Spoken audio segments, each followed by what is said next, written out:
amigos, ¿cómo están? Hoy vamos a continuar con la lectura de El Hobbit, una historia de ida y vuelta por J.R.R. Tolkien. Les tengo un par de buenas noticias. Una de ellas es que los libros del Hobbit ya están disponibles en la librería Olala. Y la otra que los videos de los capítulos anteriores también, ya que se habían retrasado un poquito, pero ya están ahí disponibles en YouTube. Así que, bueno, ya saben que están ahí y va a repetir lo de siempre. Así que, bueno, de una vez vamos a continuar con los capítulos de hoy, que a diferencia de los anteriores, esta vez vamos a leer 2 porque no son tan largos. Me alegro que les caiga bien la noticia y espero que también puedan disfrutar mucho la lectura. Capítulo 3. Un breve descanso. No cantaron ni contaron historias aquel día, aunque el tiempo mejoró, ni al día siguiente ni al otro. Habían empezado a sentir que el peligro estaba bastante cerca y a ambos lados. Acamparon bajo las estrellas y los caballos comieron mejor que ellos mismos, pues la hierba abundaba, pero no quedaba mucho en los zurrones, aun contando con lo que habían sacado a los trolls. Una mañana vadearon un río por un lugar ancho y poco profundo, resonante de piedras y espuma. La orilla opuesta era escarpada y resbaladiza. Cuando llegaron a la cresta, guiando a los ponis, vieron que las grandes montañas descendían ya muy cerca hacia ellos. Parecían alzarse a solo un día de cómodo viaje desde la falda más cercana. Tenían un aspecto tenebroso y lóbrego, aunque había manchas de sol en las laderas oscuras, y más allá centellaban las cumbres nevadas. ¿Es aquella la montaña?, preguntó Bilbo con voz solemne, mirándola con asombro. Nunca había visto antes algo que le pareciese tan enorme. —¡Desde luego que no! —dijo Balin—. Esto es solo el principio de las montañas nubladas. Tenemos que cruzarlas de algún modo, por encima o por debajo, antes de que podamos internarnos en las tierras ásperas de más allá. Y aún queda un largo camino desde el otro lado hasta la montaña solitaria de Oriente, en la que Smaug yace tendido sobre el tesoro. —¡Oh! —dijo Bilbo, y en aquel mismo instante se sintió cansado como nunca hasta entonces. Añoraba una vez más la silla confortable delante del fuego y la salita preferida en el agujero hobbit, y el canto de la marmita, no por última vez. Gandalf encabezaba ahora la marcha. —No nos salgamos del camino, o ya nada podrá salvarnos —dijo—. Necesitamos comida, en primer lugar, y descanso, con una seguridad razonable. Además es muy importante internarse en las montañas nubladas, por el sendero apropiado, o de lo contrario, os perderéis y tendréis que volver a empezar de nuevo por el principio, si llegáis a volver. Le preguntaron hacia dónde estaba conduciéndolos, y él respondió: «Habéis llegado a los límites mismos de las tierras salvajes, como algunos sabéis sin duda. Oculto en algún lugar delante de nosotros está el hermoso valle de Rivendell, donde vive Elrond en la última morada. Le envío un mensaje por mis amigos y nos está esperando». Aquello sonaba agradable y reconfortante, pero no habían llegado aún, y no era tan fácil como parecía encontrar la última morada, al oeste de las montañas. No había árboles, valles o colinas que quebrasen el terreno delante de ellos. La vasta pendiente ascendía poco a poco hasta el pie de la montaña más próxima. Una ancha tierra descolorida de brezo y piedra rota, con manchas de latigazos de verde de hierbas y verde de musgos que señalaban dónde podía haber agua. Pasó la mañana, llegó la tarde, pero no había señales de que alguien habitara ese yermo silencioso. La inquietud de todos iba en aumento, pues veían ahora que la casa podía estar oculta casi en cualquier lugar entre ellos y las montañas. Se encontraban de pronto con los valles inesperados, estrechos de paredes escarpadas, que se abrían de súbito, y ellos miraban hacia abajo y se sorprendían, pues había árboles y una corriente de agua en el fondo. Algunos desfiladeros casi hubieran podido cruzarlos de un salto, pero eran en cambio muy profundos, y el agua corría por ellos en cascadas. Había gargantas oscuras que no podían cruzarse sin trepar. Había ciénagas. Algunas eran lugares verdes de aspecto agradable, donde crecían flores altas y luminosas. Pero un pony que caminase por allí, llevando una carga, nunca volvería a salir. Por cierto, era una tierra que se extendía desde el vado a las Era una tierra que se extendía desde el vado a las montañas, en una vastedad que nunca hubierais llegado a imaginar. Bilbo estaba tan asombrado. Unas piedras blancas, algunas pequeñas y otras medio cubiertas de musgo o brezo, señalaban el único sendero. En verdad, era una tarea muy lenta la de seguir el rastro, aun guiados por Gandalf, que parecía conocer bastante bien el camino. La cabeza y la barba de Gandalf se movían de aquí para allá cuando buscaba las piedras, y ellos lo seguían. Pero el día empezó a declinar. No parecían haberse acercado mucho al término de la búsqueda. La hora del té había pasado hacía tiempo, y parecía que la de la cena pronto iría por el mismo camino. Había mariposas nocturnas que revoloteaban alrededor, y la luz era ahora muy débil, pues aún no había salido la luna. El pony de Bilbo comenzó a tropezar en raíces y piedras. Llegaron tan de repente al borde mismo de un declive abrupto que el caballo de Gandalf casi resbaló pendiente abajo. —¡Aquí está! ¡Por fin! —anunció el mago, y los otros se agruparon en torno y miraron por encima del borde. Vieron un valle allá abajo. Podían oír el murmullo del agua que se apresuraba en el fondo, sobre un lecho de piedras. En el aire había un aroma de flores, y en la vertiente del otro lado brillaba una luz. Bilbo nunca olvidó cómo rodaron y resbalaron en el crepúsculo, bajando por el sendero empinado y zigzagueante antes de llegar al valle secreto de Rivendell. El aire era más cálido a medida que descendían, y el olor de los pinos amodorraba a Bilbo, quien de vez en cuando cabeceaba y casi se caía, o daba con la nariz en el pescuezo del pony. Todos parecían cada vez más animados mientras bajaban. Las hayas y los robles sustituyeron a los pinos, y el crepúsculo era como una atmósfera de serenidad.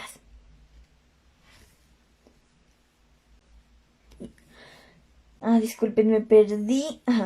Y el crepúsculo era como una atmósfera de serenidad y bienestar.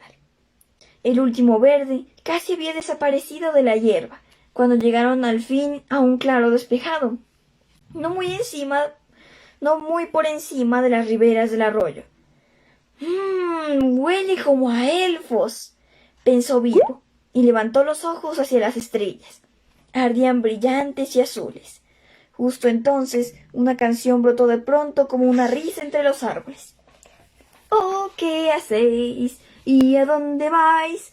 ¡Ay, qué raros esos ponis! El río corre, oh, tralala, la, ye, aquí abajo en el valle. —¿Oh, qué buscáis? ¿Y a dónde vais? Los leños humean, las tartas se doran, oh, traleleleye, el valle es alegre. ¡Ja, ja!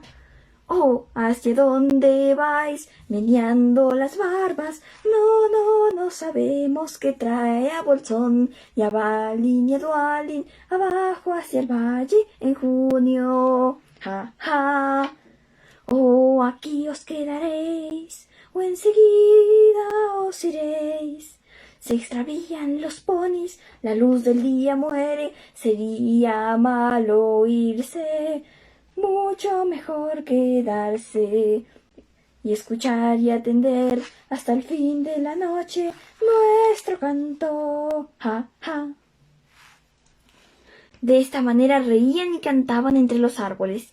Y vaya desatino, pensaréis vosotros, supongo, pero no les importaría nada si se lo dijeseis, se reirían todavía más. Eran elfos, desde luego. Pronto Bilbo empezó a distinguirlos a medida que aumentaba la oscuridad. Le gustaban los elfos, aunque rara vez tropezaba con ellos. Al mismo tiempo lo asustaban un poco. Los enanos no se llevaban bien con aquellas criaturas. Aun enanos bastante simpáticos, como Thorin y sus amigos, pensaban que los elfos eran tontos. Un pensamiento muy tonto, por cierto. O se enfadaban con ellos, pues algunos elfos les tomaban el pelo y se reían de los enanos, sobre todo de sus barbas. Bueno, dijo una voz. ¡Miren qué cosa! ¡Bilbo el Hobbit en un pony! ¡Cielos! ¡Maravilla de maravillas! Enseguida se pusieron a corear otra canción, tan ridícula como la que he copiado entera. Al fin un joven alto, salió de los árboles y se inclinó ante Gandalf y Thorin. «Bienvenidos al valle», dijo. «Gracias», dijo Thorin con alguna brusquedad, pero Gandalf había bajado ya del caballo y charlaba alegre entre los elfos. «Te has desviado un poco del camino», dijo el elfo. «Es decir, si queréis ir por el único sendero que cruza el río hacia la casa de más allá. Nosotros te guiaremos, pero sería mejor que fueseis a pie hasta pasar el puente. ¿Te quedarás un rato y cantarás con nosotros o te marcharás enseguida? Allá se está preparando la cena», dijo. «Puedo oler el fuego de leña de la cocina». Cansado como estaba, a Bilbo le hubiese gustado quedarse un rato. El canto de los elfos no es para perdérselo. En junio bajo las estrellas, si te interesan estas cosas, también le hubiese gustado tener unas pocas palabras aparte con esas gentes, que parecían saber cómo se llamaba y todo acerca de él, aunque nunca los hubiesen visto. Pensaba que la opinión de los elfos sobre la aventura podría ser interesante. Los elfos saben mucho, y es asombroso cómo están enterados de lo que ocurre entre las gentes de la tierra, pues las noticias corren entre ellos tan rápidas como el agua de un río, o tal vez más. Pero los enanos estaban todos de acuerdo en cenar cuanto antes, y no quedarse mucho tiempo. Siguieron adelante, guiando a los ponis, hasta que llegaron a una buena senda, y así por fin al borde del mismo río corría rápido y ruidoso, como un arroyo de la montaña en un atardecer de verano. Cuando el sol ha estado iluminando todo el día la nieve de las cumbres. Solo había un puente estrecho de piedra, sin parapeto, tan estrecho que apenas si cabía un pony, y tuvieron que cruzarlo despacio y con cuidado, en fila, llevando cada uno un pony por las riendas. Los elfos habían traído faroles brillantes a la orilla y cantaron una animada canción mientras el grupo iba pasando. «No mojes tu barba con la espuma, padre», le gritaron a Thorin, que de tan encorvado iba casi a gatas. «Ya es bastante larga sin necesidad de que la mojes». «Oh, cuidado con Bilbo, que no vaya a comer todos los bizcochos», dijeron. «Todavía está demasiado gordo para colarse por el agujero de la cerradura». «Oh, silencio, silencio, buena gente, y buenas noches», dijo Gandalf, que había llegado último. «Los valles tienen oídos, y algunos elfos tienen lenguas demasiado sueltas. Buenas noches, buenas noches». Y así llegaron por fin a la última morada, y encontraron las puertas abiertas de par en par. Ahora bien, parece extraño, pero las cosas que es bueno tener y los días que se pasan de un modo agradable se cuentan muy pronto, y no se les presta demasiada atención. En cambio, las cosas que son incómodas, estremecedoras y aún horribles pueden hacer un buen relato. Además, lleva tiempo contarlas. Se quedaron muchos días en aquella casa agradable, 14 al menos, y les costó irse. Bilbo se hubiese quedado allí con gusto para siempre, incluso suponiendo que un deseo hubiera podido transportarlo sin problemas directamente de vuelta al agujero Hobbit. No obstante, algo hay que contar sobre esa estancia. El dueño de la casa era amigo de los elfos, una de esas gentes cuyos padres aparecen en cuentos extraños, anteriores al principio de la historia misma. Las guerras de los trasgos malvados y los elfos y los primeros hombres del norte. En los días de nuestro relato, había aún algunas gentes que descendían de los elfos y los héroes del norte. Y Elrond, el dueño de la casa, era el jefe de todos ellos. Era tan noble y de facciones tan hermosas como un señor de los elfos, fuerte como un guerrero, sabio como un mago, venerable como un rey de los enanos y benévolo como el estío. Aparecen muchos relatos, pero la parte que desempeña en la historia de la aventura de Bilbo es pequeña, aunque importante, como veréis si alguna vez llegamos a acabarla. La casa era perfecta, tanto para comer o dormir, como para trabajar o contar historias, o cantar, o simplemente sentarse y pensar mejor, o una agradable mezcla de todo esto. La perversidad no tenía cabida en aquel valle. Desearía tener tiempo para contaros solo unas pocas de las historias o una o dos de las canciones que se oyeron entonces en aquella casa. Todos los viajeros, incluyendo los ponis, se sintieron refrescados, fortalecidos, luego de pasar por allí unos pocos días. Les compusieron los vestidos, tanto como las magulladuras, el humor y las esperanzas. Les llenaron las alforjas con comida y provisiones de poco peso, pero fortificantes, buenas para cruzar los desfiladeros. Les aconsejaron bien y corrigieron los planes de la expedición. Así llegó el solsticio de verano y se dispusieron a partir otra vez con los primeros rayos del sol estival. Elrond lo sabía todo sobre runas de cualquier tipo. Aquel día observó las espadas que habían tomado en la guardia de los trolls y comentó: esto no es obra de los trolls, son espadas antiguas, muy antiguas, de los altos elfos del oeste, mis parientes. Están hechas en Gondolin, para las guerras de los trasgos. Tienen que haber sido parte del tesoro escondido de un dragón o de un botín de los trasgos, pues los dragones y los trasgos destruyeron esta ciudad hace muchos siglos. En esta, Thorin, las runas dicen Orcrist, la hendedora de trasgos, en la ancestral lengua de Gondolin.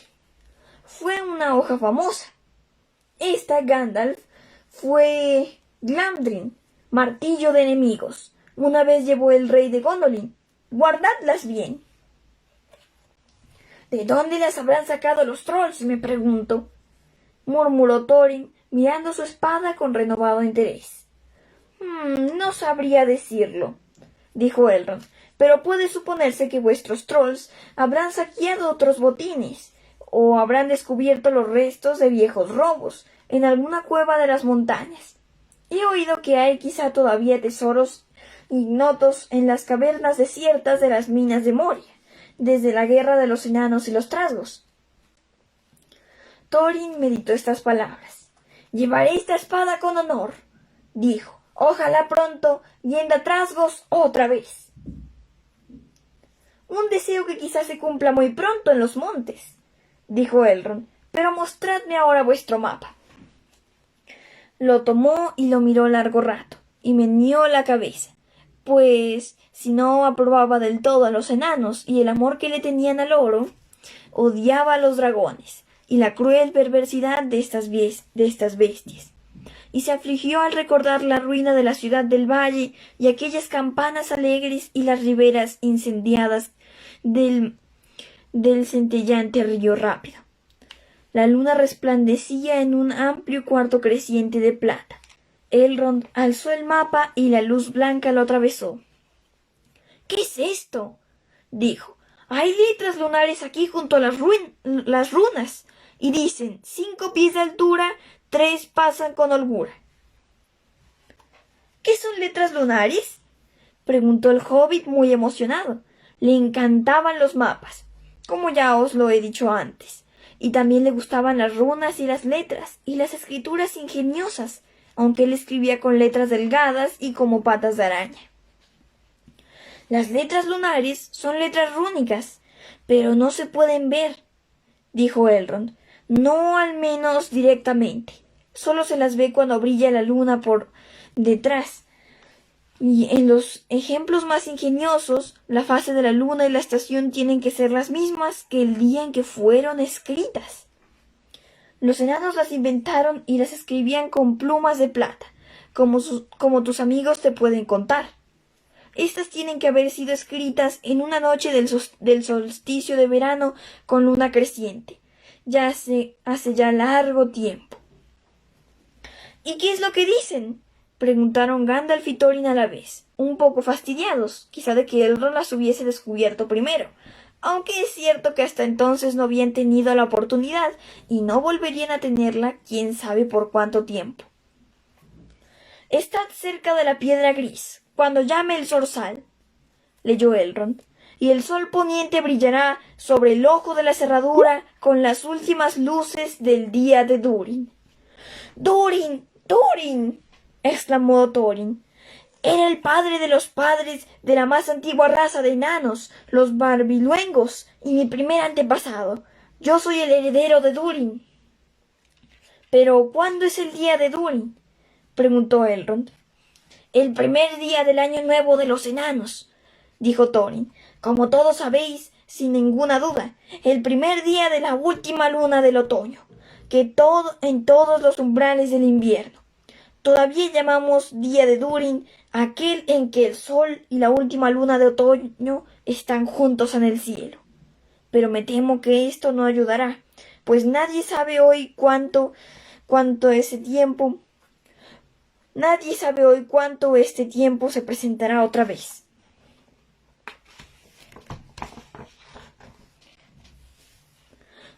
Eso está por verse, dijo Gandalf. ¿Hay algo más escrito?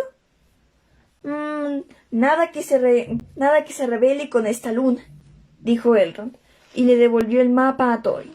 Y luego bajaron al agua para ver a los elfos que bailaban y cantaban en la noche del solsticio. La mañana siguiente, la mañana del solsticio, fue tan hermosa y fresca como hubiera podido soñarse. Un cielo azul, sin nubes, y el sol que brillaba en el agua. Partieron entonces entre cantos de despedida y buen viaje, con los corazones dispuestos a nuevas aventuras, y sabiendo por dónde tenían que ir para cruzar las montañas nubladas hacia la tierra de más allá. Bueno, este fue nuestro primer capítulo de hoy, y ahora sigue el capítulo 4. Aquí vamos. Capítulo 4. Sobre la colina y bajo la colina. Había muchas sendas que subían internándose en aquellas montañas, y sobre ellas muchos desfiladeros, pero la mayoría de estas sendas eran engañosas y decepcionantes, o no llevaban a ningún lado o acababan mal. La mayoría de estos desfiladeros,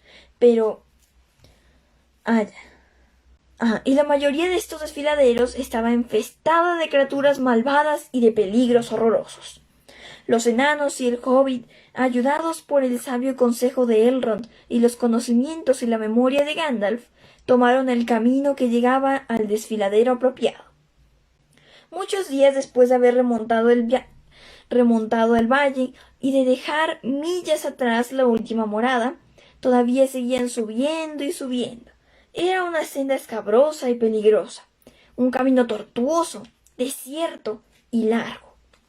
Al fin pudieron volver a mirar las tierras que habían dejado, allá abajo en la distancia, lejos, muy lejos en el poniente, donde las cosas eran azules y tenues.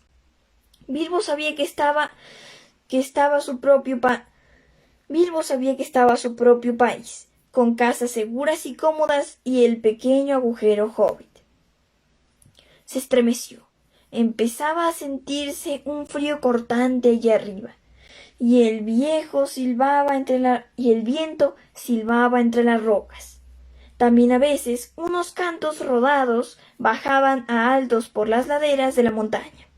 Los había soltado el sol de mediodía sobre la nieve, y pasaban entre ellos, lo que era afortunado, o sobre sus cabezas, lo que era alarmante. Las noches se sucedían incómodas y muy frías, y no se atrevían a cantar ni a hablar demasiado alto, pues los ecos eran extraños, y parecía que al silencio le molestaba lo que lo quebrasen, excepto con el ruido del agua, el quejido del viento y el crujido de la piedra. El verano está llegando, allá abajo y lejos, pensó Bilbo, y ya empiezan la siega de heno y las meriendas, allá lejos en mi hogar. A este paso estarán recolectando y recogiendo moras aún antes de que empecemos a bajar del otro lado. Y los demás tenían también pensamientos lúgubres de este tipo, aunque cuando se habían despedido de Elrond, alentados por la mañana de verano, habían hablado alegremente del cruce de las montañas y de cabalgar al galope por las tierras que se extendían más allá. Habían pensado llegar a la puerta secreta de la montaña solitaria, tal vez en esa misma primera luna de otoño, y quizás sea el día de Durin, habían dicho. Solo Gandalf había meneado en silencio la cabeza. Ningún enano había atravesado ese paso desde hacía muchos años, pero Gandalf sí, y conocía el mal y el peligro que habían crecido y aumentado en las tierras salvajes, desde que los dragones habían expulsado de allí a los hombres, y desde que los trasgos habían ocupado la región en secreto después de la batalla de las minas de Moria. Aun los buenos planes de magos, sabios como Gandalf y de buenos amigos como Elrond, se olvidan a veces cuando uno está lejos en peligrosas aventuras al borde del yermo. Y Gandalf era un mago bastante sabio como para tenerlo en cuenta. Sabía que algo inesperado podía ocurrir, y apenas se atrevía a desear que no tuvieran alguna aventura horrible en aquellas grandes y altas montañas de picos y valles solitarios, donde no gobernaba ningún rey. Nada ocurrió. Todo marchó bien, hasta que un día se encontraron con una tormenta de truenos. Más que una tormenta, era una batalla de truenos. ¿Sabéis qué terrible puede llegar a ser una verdadera tormenta de truenos allá abajo en el valle del río? Sobre todo cuando dos grandes tormentas se encuentran y se baten. Más terribles todavía son los truenos y los relámpagos en las montañas por la noche, cuando las tormentas vienen del este y el oeste y luchan entre ellas. El relámpago se hace triza sobre los picos y las rocas tiemblan y unos enormes estruendos parten el aire y entran rodando a tumbos en todas las cuevas y agujeros, y un sonido abrumador y una claridad súbita invaden la oscuridad. Bilbo nunca había visto o imaginado nada semejante. Estaban muy, muy arriba, en un lugar estrecho, y a un lado un precipicio espantoso caía sobre un valle sombrío. Allí pasaron la noche, al abrigo de una roca, Bilbo tendido bajo una manta y temblando de pies a cabeza. Cuando miró fuera, vio la luz de los relámpagos y los gigantes de piedra abajo en el valle. Habían salido y ahora estaban jugando tirándose piedras unos a otros. Las recogían y las arrojaban en la oscuridad, y allá abajo se rompían o desmenuzaban entre los árboles. Cuando llegaron el viento y la lluvia, y el viento azotaba la lluvia y el granizo en todas direcciones, por lo que el refugio de roca no los protegía mucho. Al rato estaban todos empapados hasta los huesos, y los ponis se encogían, bajaban la cabeza y metían la cola entre las patas, y algunos relinchaban de miedo. Las risotadas y los gritos de los gigantes podían oírse por encima de todas las laderas. «Esto no irá bien», dijo Thorin. Si no salimos despedidos, o nos ahogamos, o nos alcanza un rayo, nos atrapará alguno de esos gigantes, y de una patada nos mandará al cielo como una pelota de fútbol. Bien, bien. Si sabes de un sitio mejor, llévanos allí, dijo Gandalf, quien se sentía muy malhumorado y no estaba nada contento con los gigantes. El final de la discusión fue enviar a Fili y Kili en busca de un refugio mejor. Tenían ojos muy penetrantes, y siendo los enanos más jóvenes, unos 50 años menos que otros, se ocupaban por lo común de este tipo de tareas, cuando todos comprendían que sería inútil enviar a Bilbo. No hay nada como mirar si queréis encontrar algo. Al menos eso decía Thorin a los enanos jóvenes. Cierto que casi siempre se encuentra algo, si se mira, pero no siempre es lo que uno busca. Y así ocurrió en esta ocasión. Phil y Kili pronto estuvieron de vuelta arrastrándose, doblados por el viento, aferrándose a las rocas. «Hemos encontrado una cueva seca», dijeron doblando el próximo recodo. Doblando el próximo recodo, no muy lejos de aquí, y caben ponis y todo. ¿La habéis explorado a fondo?, dijo el mago, que sabía que las cuevas de esas montañas, sabía que las cuevas de las montañas raras veces estaban sin ocupar. Sí, sí, dijeron Phil y Kili, aunque todos sabían que no podían haber estado allí mucho tiempo. Habían regresado casi enseguida. No es demasiado grande y tampoco muy profunda. Naturalmente, esto es lo peligroso de las cuevas. A veces uno no sabe lo profundas que son, o a dónde puede llevar un pasadizo, o lo que te espera dentro. Pero en aquel momento las noticias de Phil y Kili parecieron bastante buenas, así que todos se levantaron y se prepararon para trasladarse. El viento aullaba y el trueno retumbaba aún, y era difícil moverse con los ponis. De todos modos, la cueva no estaba muy lejos. Al poco tiempo llegaron a una gran roca que sobresalía en la senda. Detrás de la ladera de la montaña se abría un arco bajo. Había espacio suficiente para que pasaran los ponis apretujados, una vez que les quitaran las sillas. Debajo del arco era agradable oír el viento y la lluvia, fuera, y no cayendo sobre ellos, y sentirse salvo de los gigantes y sus rocas. Pero el mago no quería correr riesgos. Encendió su vara, como aquel día en el comedor de Bilbo, que ahora parecía tan lejano, si lo recordáis, y con la luz exploraron la cueva de extremo a extremo. Parecía de buen tamaño, pero no era demasiado grande ni misteriosa. Tenía el suelo seco y algunos rincones cómodos. En uno de ellos había lugar para los ponis. Allí permanecieron las bestias muy contentas del cambio, humeando y mascando en los matorrales. Oin y Gloin querían encender una hoguera en la entrada para secarse la ropa, pero Gandalf no quiso ni oírlo. Así que tendieron las cosas húmedas en el suelo y sacaron otras secas. Luego ahuecaron las mantas, sacaron las pipas e hicieron anillos de humo que Gandalf volvía de diferentes colores y hacía bailar en el techo para entretenerlos. Charlaron y olvidaron la tormenta, y discutieron lo que cada uno haría por su parte del tesoro, cuando lo tuviesen, lo que de momento no parecía tan imposible. Así fueron quedándose dormidos, uno tras otro, y esa fue la última vez que usaron los ponis, los paquetes, equipajes, herramientas y todo lo que habían traído con ellos.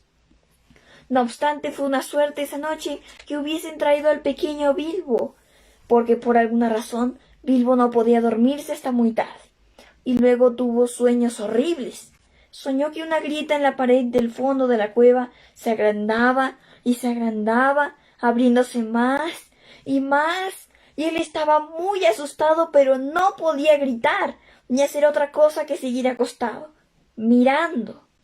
Después soñó que el suelo de la cueva cedía y que se deslizaba y que él empezaba a caer, quién sabe dónde. En ese momento despertó con un horrible sobresalto y se encontró que parte del sueño era verdad. Una grieta se había abierto al fondo de la cueva y ya era un pasadizo ancho. Apenas si tuvo tiempo de ver la última de las colas de los ponis, que desaparecía en la sombra. Por supuesto lanzó un chillido estridente, tanto como puede llegar a ser un chillido de hobbit, bastante asombroso si tenemos en cuenta el tamaño de estas criaturas. Afuera saltaron los trasgos grandes, trasgos enormes de cara fea, montones de trasgos antes que nadie pudiera decir peñas y breñas. Había por lo menos 6 para cada enano, y 2 más para Bilbo, y los apresaron a todos y los llevaron por la hendidura, antes de que nadie pudiera decir madera y hoguera. Pero no a Gandalf. Eso fue lo bueno del grito de Bilbo. Lo había despertado por completo en una décima de segundo, y cuando los trasgos iban a ponerle las manos encima, hubo un destello terrorífico, como un relámpago en la cueva, y un olor como de pólvora, y varios cayeron muertos. La grieta se cerró de golpe, y Bilbo y los enanos estaban en el lado equivocado. ¿Dónde se encontraba Gandalf? De eso ni ellos ni los trasgos tenían la menor idea, y los trasgos no esperaron averiguarlo. Tomaron a Bilbo y a los enanos, y los hicieron andar a toda prisa. El sitio era profundo, profundo y oscuro, tanto que solo los trasgos, que habían tenido la ocurrencia de vivir en el corazón de las montañas, podían distinguir algo. Los pasadizos se cruzaban y confundían en todas direcciones, pero los trasgos conocían el camino tan bien como vosotros en la oficina de correos más próxima. Y el camino descendía y descendía, y la atmósfera era cada vez más enrarecida y horrorosa. Los trasgos eran muy brutos, pellizcaban sin compasión y reían entre dientes o a carcajadas, con voces horribles y pétreas. Y Bilbo se sentía más desgraciado aún que cuando el troll lo había levantado tirándole de los dedos de los pies. Una y otra vez se encontraba añorando el agradable y reluciente agujero hobbit. Y no sería esta la última ocasión. De pronto apareció ante ellos el resplandor de una luz roja. Los trasgos empezaron a cantar, a croar, golpeteando los pies planos sobre la piedra y sacudiendo también a los prisioneros. Azota, volea, la negra abertura, atrapa, arrebata, pellizca, apañuzca, bajando, bajando, al pueblo de los trasgos vas tú, muchacho, embiste, golpea, estruja, revienta, martillo y tenaza, batitín y masa, machaca, machaca, los subterráneos, jojo, muchacho, la cera pachurra, chasquea los látigos, aúlla y zozolla, y solloza, sacude y aporrea, trabaja, trabaja, a huir no te atrevas, mientras los trasgos beben y carcajean, rodando, rodando por el subterráneo abajo, muchacho. El canto era realmente terrorífico, horrible. Las paredes resonaban con el azota, volea, y con el estruja, revienta, y con la inquietante carcajada de los jojo, muchacho. El significado de la canción era demasiado evidente, pues ahora los trasgos sacaron látigos y los azotaron con gritos de la cera pachurra, haciéndolos correr delante tan rápido como les era posible. Y más de uno de los enanos estaba ya desgañitándose con los aullidos incomparables, cuando entraron todos a trompicones en una enorme caverna. Estaba iluminada por una gran hoguera roja en el centro y por antorchas a lo largo de las paredes. Y había allí muchos trasgos. Todos se reían, pateaban y batían palmas. Cuando los enanos, con el pobrecito Bilbo detrás y más al alcance de los látigos, llegaron corriendo, mientras los trasgos que los arriaban daban gritos y chasqueaban los látigos. Los ponis estaban ya agrupados en un rincón, y Y allí tirados estaban todos los sacos y paquetes rotos, abiertos, revueltos por trasgos y olidos por trasgos, manoseados por trasgos y disputados por trasgos. Me temo que fue lo último que vieron aquellos excelentes ponis, incluyendo un magnífico ejemplar blanco, pequeño y vigoroso, que Elrond había prestado a Gandalf, ya que el caballo no era apropiado para los senderos de la montaña. Aunque los trasgos comen caballos y ponis y burros, y en otras ocasiones y otras cosas mucho más espantosas, y siempre tienen hambre. Sin embargo, los prisioneros solo pensaban ahora en sí mismos. Los trasgos les encadenaron las manos a la espalda y los unieron a todos en línea, y los arrastraron hasta el rincón más lejano de la caverna con el pequeño Bilbo remolcado al extremo de la hilera. Allá en las sombras, donde una gran piedra lisa, estaba sentado un trasgo terrible, de cabeza enorme, y unos trasgos armados permanecían de pie alrededor, blandiendo las hachas y las espadas curvas que ellos usan. Ahora bien, los trasgos son crueles, malvados y de mal corazón. No hacen nada bonito, pero sí muchas cosas ingeniosas. Pueden cavar túneles y minas tan bien como cualquier enano no demasiado diestro. Cuando se toman la molestia, aunque comúnmente son desasiados y sucios. Martillos, hachas, espadas, puñales, picos y pinzas, también instrumentos de tortura. Los hacen muy bien o consiguen que otra gente los haga. Prisioneros o esclavos obligados a trabajar hasta que mueren por falta de aire y luz. Es probable que ellos hayan inventado algunas máquinas de las máquinas que desde entonces preocupan al mundo, en especial los ingeniosos aparatos que matan enormes cantidades de gente de una vez, pues las ruedas y los motores y las explosiones siempre les encantaron, como también no trabajar con sus propias manos más de lo indispensable. Pero en aquellos días y en aquellos parajes agrestes no habían ido, como se dice, todavía tan lejos. No odiaban especialmente a los enanos, no más de lo que odiaban a todos y todo, y particularmente lo metódico y próspero. En ciertos lugares, unos enanos malvados han llegado a pactar con ellos, pero tenían particular aversión por la gente de Thorin, a causa de la guerra que habéis oído mencionar, pero que no viene a cuento en esta historia. Y, de todos modos, a los trasgos no les preocupa a quien capturan. En tanto pueden dar el golpe en secreto y de un modo ingenioso, y los prisioneros no sean capaces de defenderse. ¿Quiénes son estas personas?, dijo el gran trasgo. ¡Enanos! ¡Enanos y esto!, dijo uno de los captores tirando de la cadena de Bilbo, de tal modo que el hobbit cayó delante de rodillas. Los encontramos refugiados en nuestro porche principal. ¿Qué pretendíais?, dijo el gran mago, el gran trasgo, volviéndose hacia Thorin. Nada bueno, podría asegurarlo. Espiar los asuntos privados de mis gentes. Supongo. Ladrones, no me sorprendería saber lo que sois. Asesinos y amigos de los elfos, sin duda alguna. Ven, ¿qué tienes que decir? Thorin el enano a vuestro servicio, replicó Thorin, una mera nadería cortés. De las cosas que sospechas e imaginas no tenemos la menor idea. Nos resguardamos de una tormenta, en lo que parecía una cueva cómoda y no usada. Nada más lejos de nuestro pensamiento que molestar de algún modo a los trasgos. Esto era bastante cierto.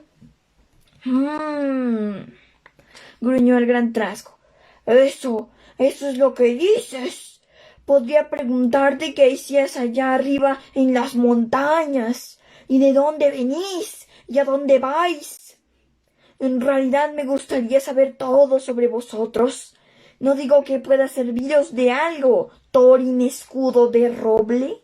Ya sé demasiado de tu gente, pero conozcamos de una vez la verdad. De lo contrario, prepararé para vosotros algo particularmente incómodo. Íbamos de viaje a visitar a nuestros parientes, nuestros sobrinos y sobrinas, primeros, segundos, terceros, primos y otros descendientes de nuestros abuelos que viven del lado oriental de estas realmente hospitalarias montañas. Respondió Thorin, no sabiendo muy bien qué decir así de repente, pues era obvio que la verdad exacta no vendría a cuento. ¡Es un mentiroso! ¡Oh, tú en verdad eres terrible!, dijo el rey y uno de los trasgos. Varios de los nuestros fueron fulminados por un rayo en las cuevas cuando invitamos a estas criaturas a que bajaran, y están tan muertos como piedras. Tampoco nos ha explicado esto. Sostuvo en alto la espada que Thorin había llevado, la espada que procedía del cubil de los trolls. El gran trasgo dio un aullido de rabia realmente horrible cuando vio la espada, y todos los soldados crujieron los dientes, batieron los escudos y patearon. Reconocieron la espada al momento. En otro tiempo habría dado muerte a cientos de trasgos. Cuando los elfos rubios de Gondolin los cazaron en las colinas o combatieron al pie de las murallas, la habían denominado Orcrist, hendedora de trasgos. Pero los trasgos la llamaban simplemente mordedora. La odiaban y odiaban todavía más a cualquiera que la llevase. ¡Asesinos y amigos de los elfos!, gritó el gran trasgo. ¡Acuchilladlos! ¡Golpeadlos! ¡Mordedlos! ¡Que les rechinen los dientes! ¡Llevadlos a agujeros oscuros, repletos de víboras, y que nunca vuelvan a ver la luz! Tenía tanta rabia que saltó del asiento y se lanzó con la boca abierta hacia Thorin. Justo en ese momento, todas las luces de la caverna se apagaron, y la hoguera se convirtió ¡puf!, en una torre de resplandeciente humo azul que subía hasta el techo, esparciendo penetrantes chispas blancas entre todos los trasgos. Los gritos y lamentos, gruñidos, farfulleos y chapurreos, aullidos, alaridos y maldiciones, chillidos y graznidos que siguieron entonces eran indescriptibles. Varios cientos de gatos salvajes y lobos asados vivos, todos juntos y despacio, no hubieran hecho tanto alboroto. Las chispas ardían abriendo agujeros en los trasgos, y el humo que ahora caía del techo oscurecía tanto el aire que ni siquiera ellos mismos podían ver. Pronto empezaron a caer unos sobre otros y a rodar en montones por el suelo, mordiendo, pateando y peleando, como si todos se hubieran vuelto locos.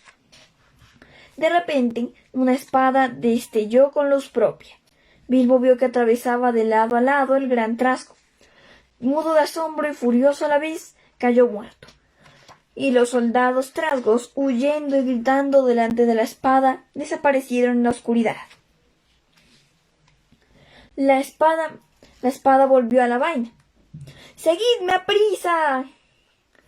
Una voz fiera y queda, y antes de que Bilbo comprendiese lo que había ocurrido, ya estaba trotando de nuevo, tan rápido como podía, al final de la columna, bajando por más pasadizos oscuros, mientras unos alaridos del salón de los trasgos quedaban atrás, cada vez más débiles.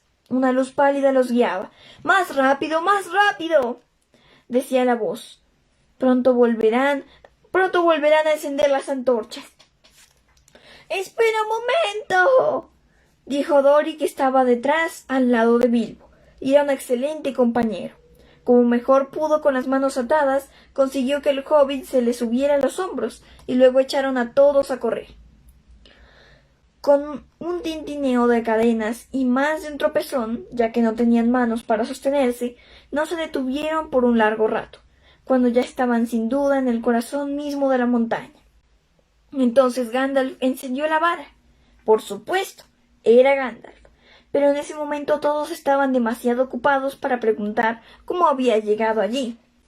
volvió a sacar la espada, y una vez más la hoja destelló en la oscuridad. Ardía con una furia centellante, si había trasgos alrededor. Y ahora brillaba como una rama azul por el deleite de haber matado al gran señor de la cueva. No le costó nada cortar las cadenas de los trasgos y liberar lo más rápido posible a todos los prisioneros. El nombre de esta espada, recordaréis, era Glamdring, martillo de enemigos. Los trasgos la llamaban simplemente demoledora y la odiaban, si eso es posible, todavía más que la mordedora. También Orcrist había sido salvada, pues Gandalf se la había arrebatado a uno de los guardias aterrorizados. Gandalf pensaba en todo, y aunque no podía hacer cualquier cosa, ayudaba siempre a los amigos en aprietos. ¿Estamos todos aquí?, preguntó, entregando la espada a Thorin con una reverencia. Veamos. 1, Thorin, 2, 3, 4, 5, 6, 7, 8, 9, 10, 11. ¿Dónde están Phil y Kili? Oh, aquí. 11, 12, 13. Y el señor Bolsón, 14. Bien, bien. Podría ser peor. Y sin embargo, podía ser mucho mejor. Y sin comida y sin saber bien por dónde estamos. Y unas hordas de trasgos furiosos justo detrás. Siguieron adelante. Gandalf estaba en lo cierto. Se oyeron ruidos de trasgos y unos gritos horribles allá detrás a lo lejos, en los pasadizos que habían atravesado. Se apresuraron entonces todavía más. Como el pobre Bilbo no podía seguirles el paso, pues los enanos son capaces de correr más deprisa, os lo aseguro, cuando tienen que hacerlo, se turnaron llevándolo a hombros. Sin embargo, los trasgos corren más que los enanos. Estos trasgos conocían mejor el camino. Ellos mismos habían abierto los túneles. Estaban locos de furia, así que hiciesen lo que hiciesen, los enanos oían gritos y aullidos que se acercaban cada vez más. Muy pronto alcanzaron a oír el ruido de los pies de los trasgos, muchos, muchos pies que parecían estar a la vuelta del último recodo. El destello de las antorchas rojas podía verse detrás de ellos en el túnel, y ya empezaban a sentirse muertos de cansancio. «Oh, ¿por qué? ¿Por qué habré dejado mi agujero hobbit?», decía el pobre señor Bolsón mientras se sacudía hacia arriba y hacia abajo sobre la espalda de Bombur. «Oh, ¿por qué? ¿Por qué habré traído este pobrecito hobbit a buscar el tesoro?», pensaba el desdichado Bombur, que era gordo y se bamboleaba mientras el sudor le caía en gotas de la nariz a causa del calor y el terror. En aquel momento Gandalf se retrasó y Thorin con él. Doblaron un recodo cerrado. «¡Están a la vuelta!», gritó el mago. «¡Desenvaina tu espada, Thorin!». No había más que hacer, y a los trasgos no les gustó. Venían corriendo a toda prisa y dando gritos, y al llegar al recodo tropezaron atónitos con la hendidora de trasgos y martillo de enemigos que brillaban frías y luminosas. Los que iban delante arrojaron las antorchas y dieron un alarido antes de morir. Los de atrás aullaban siguiéndolos. «¡Mordedora y demoledora!», chillaron, y pronto todos estuvieron envueltos en una completa confusión, y la mayoría se apresuró a regresar por donde habían venido. Pasó bastante tiempo antes de que cualquiera de ellos se atreviese a doblar aquel recodo, mientras los enanos habían puesto una y otra vez en marcha, siguiendo un largo camino que los llevaba a los túneles oscuros del país de los trasgos. Cuando los trasgos se dieron cuenta, apagaron las antorchas y se deslizaron pisando con cuidado, y eligieron a los corredores más veloces, aquellos que tenían oídos como comadrejas en la oscuridad, y que eran casi tan silenciosos como murciélagos. Así ocurrió que ni Bilbo ni los enanos, ni siquiera Gandalf los oyeron llegar, ni tampoco los vieron, pero los enanos los vieron a ellos, pues la vara de Gandalf emitía una luz débil que ayudaba a los enanos a encontrar el camino. De repente, Dori, que ahora otra vez corría a la cola llevando a Bilbo, fue aferrado por detrás en la oscuridad, gritó y cayó, y el hobbit rodó de los hombros de Dori a la negrura. Se golpeó la cabeza contra una piedra y no recordó nada más. Bueno, estos fueron los capítulos de hoy. Como ven, ahora sí se puso complicado. Lo de los trolls sinceramente no era nada comparado con esto. Ahora que están aparentemente secuestrados. Y acabo de darme cuenta que me olvidé de mostrarles un par de ilustraciones, así que voy a hacerlo ahora. Miren, este es de cuando los trolls los capturan por primera vez. En la lectura de hoy. Como ven, no son nada bonitos, tal y como dice Tolkien.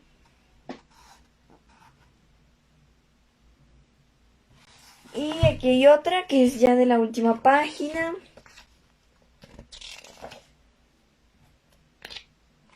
Oh, me pasé.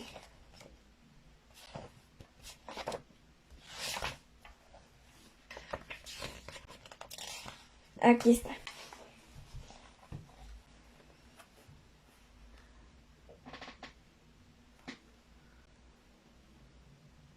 Aquí es cuando los atrapan por segunda vez. Y por poquito, por tercera vez. Bien, entonces... Y también... Como los inicios de los capítulos tienen ilustraciones. A ver si se me saltó alguna. Mira, un breve descanso tiene esta acá.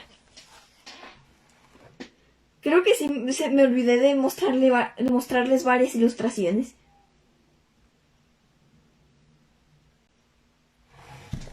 También creo que hay una por ahí de Rivendell, que creo que no les mostré tampoco. Aquí está. Como ven, es el puente.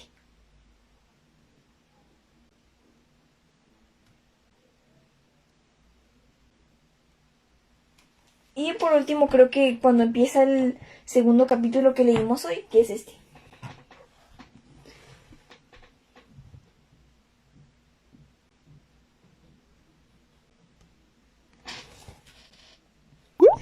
Bien, ahora sí voy a explicarles la actividad. Bueno, como se darán cuenta, aquí en el libro comentan que Elrond, si bien sale bastante y es casi protagonista o protagonista de otras historias, no es el caso de esta. Si bien está, pues digamos que durante un breve momento en esta historia, pues es muy importante, como dijeron pues en el mismo libro, ¿no?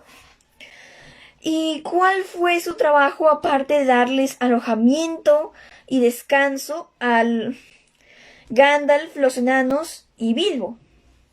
Fue leer las runas lunares en el mapa de Thorin, que es pues lo que les dio algo más de información para saber qué hacer al llegar a la montaña solitaria. Así que ahora va a ser su tarea, bueno, como dirían en una famosa serie que hay por ahí, su misión, si deciden aceptarla, es traducir unas runas también. Obviamente tienen algunas ayudas para saber cómo traducirla, pero les tocará a ustedes hacerlo. Pero yo les daré un par de pistas, para que no se vayan a enredar.